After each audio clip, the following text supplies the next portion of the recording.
Assalamualaikum warahmatullahi wabarakatuh. Kita masuk ke mata kuliah matematika dasar pada cakupan pembelajaran atau pada pembahasan. Kali ini kita akan membahas tentang statistik dan statistika atau statistika dasar ya. Nanti kita hanya akan membahas konsep-konsepnya saja, nggak akan ada hitungan pada perkuliahan ini karena kaitannya sama statistika itu nanti kita cenderung kepada penyamaan konsepsi saja agar harapannya setelah Anda paham mengenai konsep ini nanti dalam penerapannya Anda tidak akan lagi salah membedakan antara statistika dengan statistik, antara matematika dengan statistika, itu nggak akan salah. Yang pertama, antara statistika dan statistik ya, statistik itu adalah nama lain dari data. Jadi statistik tanpa A, statistik ya, itu adalah nama lain dari data. Jadi kalau Anda mengatakan statistik, maka itu adalah data. Adapun statistika itu adalah ilmu tentang datanya. Jadi kalau statistik itu adalah bendanya, kalau statistika itu adalah ilmunya, ilmu tentang benda tersebut. Ilmu untuk ngapain? Ilmu untuk mengumpulkan, ilmu untuk menyajikan, ilmu mendeskripsikan, menganalisa, dan juga menyimpulkan. Statistika tersebut itu digunakan sebagai alat dalam melakukan penelitian data yang kuantitatif. Jadi kalau kita kenal di dalam kaitannya sama penelitian, maka statistika itu adalah penelitian yang kuantitatif, bukan kualitatif. Oke, itu mengenai statistik dan statistika.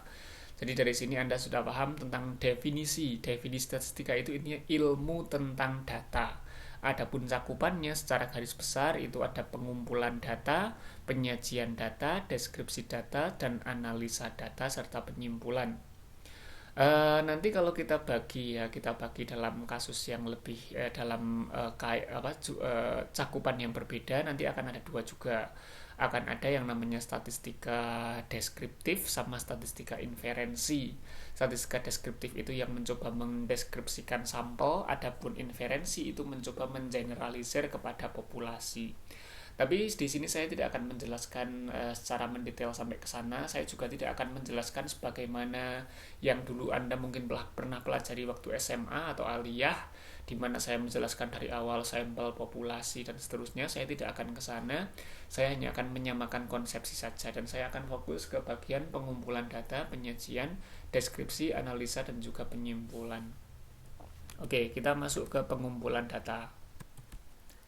Jadi yang pertama tentang konsep dasar pengertiannya tadi sudah ya, sekarang kita ke pengumpulan, di mana pada intinya langkah paling awal di dalam melakukan dalam statistika itu adalah pengumpulan data. Dari pengumpulan data itu nanti akan diperoleh yang namanya variabel dan juga subjek ya. Ya, dari suatu variabel di mana penentuan dari variabel yang akan tepat itu menentukan hasil dari suatu penelitian. Mungkin saya akan fokus ke pengumpulannya saja, yang pada intinya ketika kita berbicara pengumpulan data, data itu dikumpulkan. Data dikumpulkan dengan cara yang pertama sekali itu adalah menentukan subjek dan juga variabel. Contohnya di sini. Ini bukan objek ya, tapi subjek. Subjek dan juga variabel. Misalnya gini, ketika seorang ingin berstatistika, maka dia harus menentukan siapa yang akan menjadi subjeknya. Misalnya, Anda meneliti tentang mahasiswa, maka subjeknya mahasiswa. Misalnya Anda meneliti mengenai variabel IPK-nya, nah maka variabelnya IPK. Maka suatu pengumpulan itu diawali dengan subjek dan variabel. Dengan subjek dan juga variabel ya. Ada subjek lalu nanti akan ada variabel. Di sini bukan objek, ini salah ketik ya. Tipe ini bukan objek tapi subjek. Subjeknya siapa, lalu variabelnya apa. Contohnya di sini yang dikaji bisa jenis kelamin, nilai matematika, dan lain sebagainya. Untuk ukuran-ukuran ini tidak akan saya jelaskan, ini terlalu rumit dalam perkuliahan ini kalau saya terangkan semua. Yang pada intinya kalau berbicara mengenai statistika, pengumpulan data itu dimulai dari menentukan subjek dan juga variabel yang ingin dipilih. Mungkin saya ilustrasikan terlebih dahulu. Jadi misalnya saya memerintahkan kepada anggota kelas, silahkan tulis tinggi badan Anda di papan tulis. Lalu misalnya semua mahasiswa menulis tinggi badannya di papan tulis. Selesai. Misalnya ada 20 mahasiswa. 20 mahasiswa selesai menuliskan tinggi badannya di papan tulis. Lalu setelah itu saya perintah lagi.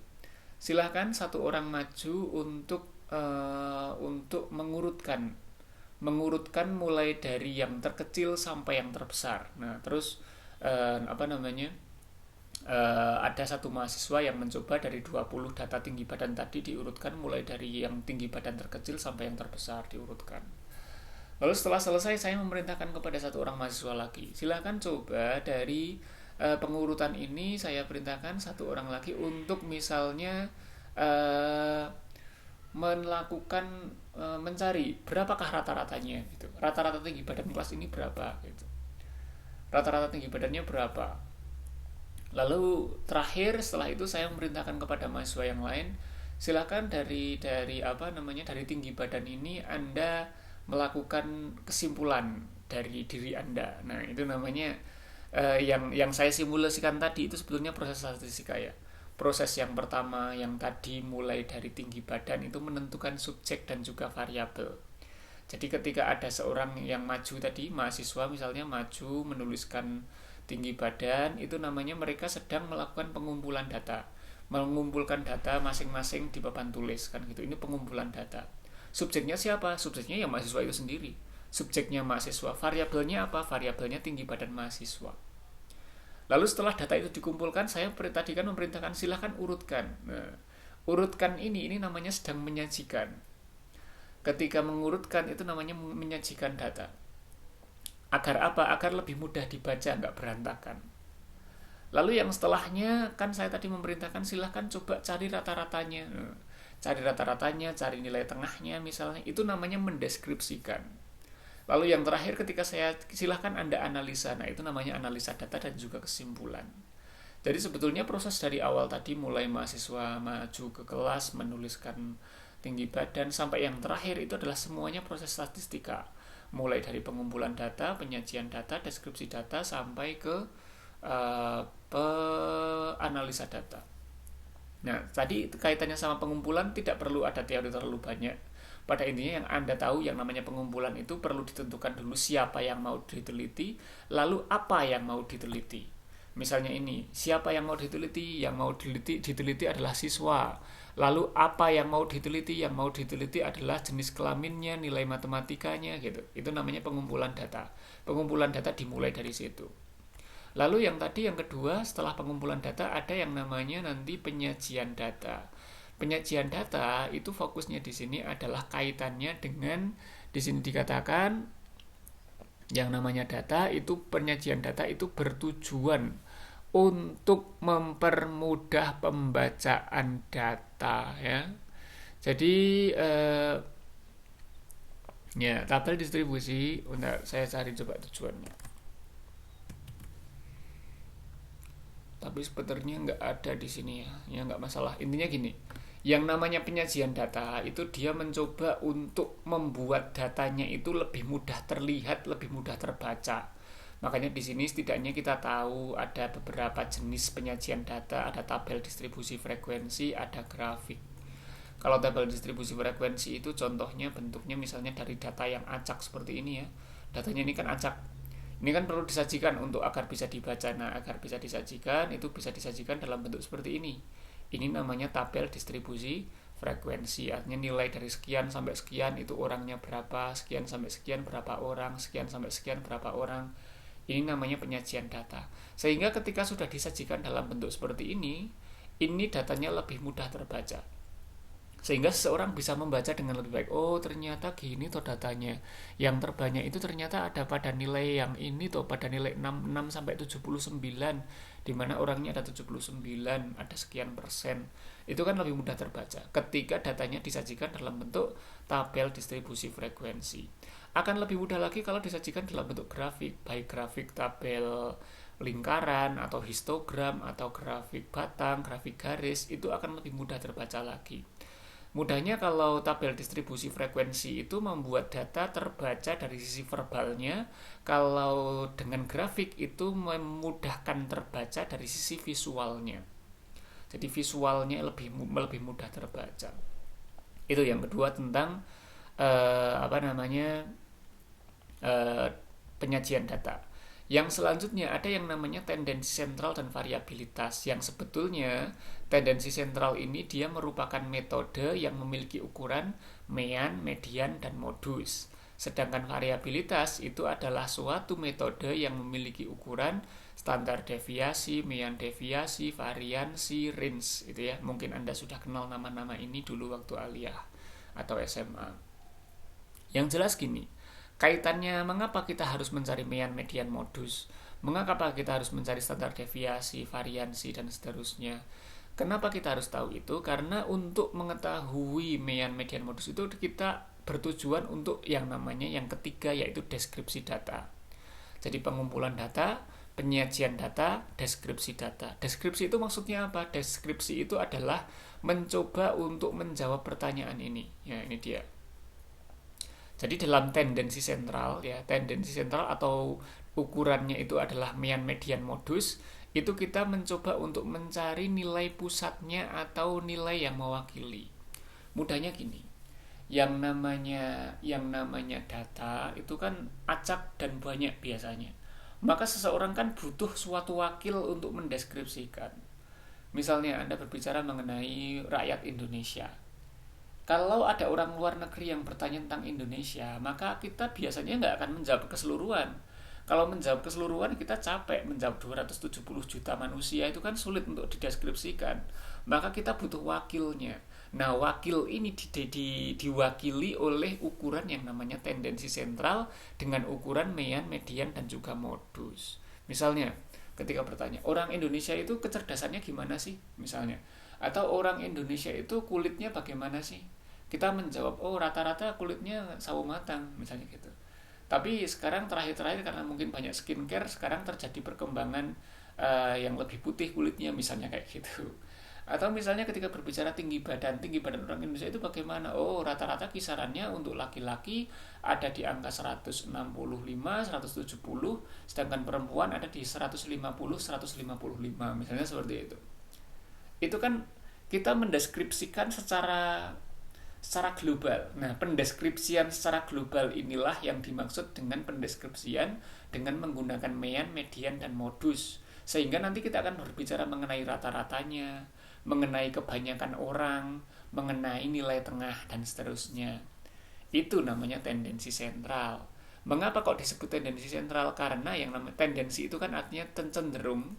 Sentral itu pusat, cenderung memusat. Mean itu adalah nilai yang ada di pusat. Median itu nilai tengah. Modus itu nilai kebanyakan. Dan itu semua adalah ukuran dari pusat itu sendiri. Kecenderungan memusat itu maksudnya gimana? Pada sunnatullahnya ya, pada keniscayaannya, ini juga suatu keanehan sebetulnya ya. Kenapa kok seperti itu? Jadi ternyata di dunia ini kalau kita berbicara data, secara umum data itu dia akan cenderung untuk memusat di tengah. Artinya apa? Dia akan cenderung untuk berada mayoritasnya, kebanyakannya itu pada level yang tengah-tengah. Maksudnya gimana contohnya? Misalnya, kita berbicara mengenai orang Indonesia yang tinggi sekali, yang pendek sekali, sama yang biasa saja. Ketika ditanya kira-kira mana yang paling banyak? Yang paling banyak tentu saja adalah orang yang biasa aja tinggi badannya. Atau misalnya kita berbicara tentang nilai satu sekolah. Antara siswa yang super cerdas, siswa yang super bodoh, sama siswa yang biasa-biasa saja ya, artinya ya pinter tapi kadang yang nggak begitu pinter kan gitu, biasa saja. Kira-kira mana yang paling banyak? Dan ternyata yang paling banyak adalah yang tengah-tengah, yang biasa-biasa aja. Antara manusia yang cantik sekali sama yang tidak cantik sekali sama yang biasa aja, biasanya kebanyakan ada pada level biasa aja. Nah, biasa aja yang cenderung lebih banyak itu namanya kecenderungan untuk memusat atau cenderung untuk berada di tengah-tengah. Itu namanya tendensi sentral. Dimana dari ukuran mean, median, modus dari tendensi sentral itu nanti kita bisa menjawab tentang nilai yang mewakili suatu kelompok. Adapun yang namanya variabilitas dengan ukuran tadi ya, ada range, standar deviasi, variansi, mean deviasi, dan lain sebagainya. Itu mencoba untuk menjawab tentang penyebaran heterogenitas data.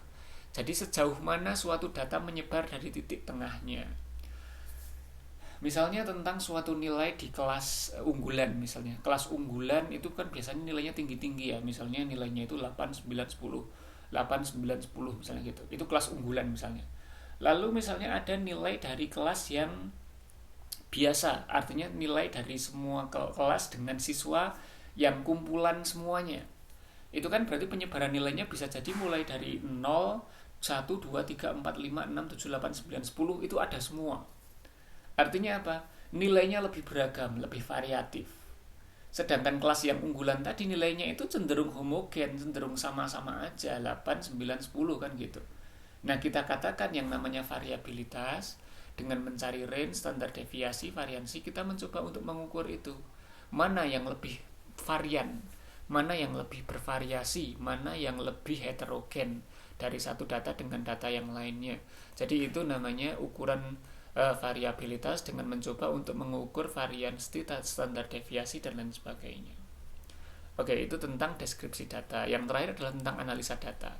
Tentang analisa data ini saya tidak akan menjelaskan secara terinci. Yang jelas kaitannya sama analisa data itu nanti masuknya ke statistika inferensi, di mana statistika inferensi itu mencoba untuk mendeskripsikan mulai dari sampel digeneralisir menjadi populasi. Itu namanya statistika inferensi. Dan kaitannya sama statistika inferensi itu nanti masuknya ke analisa data. Analisa data itu banyak macamnya. Ada analisa data komparasi, ada asosiasi, ada regresi linier, dan lain sebagainya. Tapi itu semua tidak akan saya jelaskan dalam perkuliahan ini. Saya hanya akan memberikan pemahaman konsep penyamaan persepsi kita mengenai statistika pada perkuliahan kali ini. Oke, saya kira itu untuk perkuliahan kali ini. Untuk tugasnya, silakan Anda buat peta konsep coba. Anda buat peta konsep mengenai yang pertama sampai yang terakhir tadi. Statistika itu apa? Pembagian cakupannya apa saja, mulai dari pengumpulan data, penyajian data, deskripsi data, lalu analisa data. Lalu dari cabang-cabang tersebut itu nanti step-stepnya bagaimana, pengumpulan data itu harus bagaimana sih, atau seperti apa. Atau mungkin Anda juga bisa mencari referensi yang lain dari apa yang saya terangkan. Anda mencari referensi dari sumber yang lain pun boleh. Intinya tugas Anda adalah membuat peta konsep, membuat mind map. Membuat mind map kira-kira statistika itu pembagiannya bagaimana, peta konsepnya bagaimana.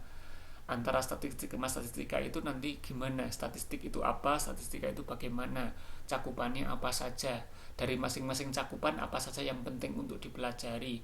Dari deskripsi data itu pembagiannya ada tendensi sentral, ada variabilitas. Tendensi sentral itu mencoba membahas mengenai mean, median, modus, dan seterusnya. Itu coba Anda buat peta konsepnya, Anda tulis dalam selembar kertas, Anda foto, Anda kumpulkan dalam Google Form seperti biasa. Kurang lebihnya mohon maaf. Assalamualaikum warahmatullahi wabarakatuh.